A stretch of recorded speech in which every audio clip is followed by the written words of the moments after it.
তুমি দেখে নিও। একে একে বানিয়ে তুলবো সব, তুমি দেখে নিও। বাড়িঘর, ক্ষেত খামার, উঠোনে লাউয়ের মাচা, জানালার পাশে লতানো জুঁয়ের ঝাড়, একে একে সমস্ত বানাবো, তুমি দেখে নিও। দক্ষিণে পুকুর থাকলে ভালো হয়, তুমি বলেছিলে, অবশ্য থাকবে। পুকুরে হাঁসের স্নান দেখতে চাও, সে আর এমন কি বেশি কথা।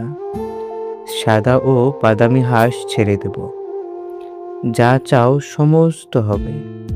একই সঙ্গে হয়তো হবে না, কিন্তু একে একে হবে। ভালোবাসা থাকলে সব হয়, দেখো সব হবে। যা কিছু বানানো যায় আমি সব দুহাতে দিনে দিনে বানিয়ে তুলব, তুমি দেখে নিও।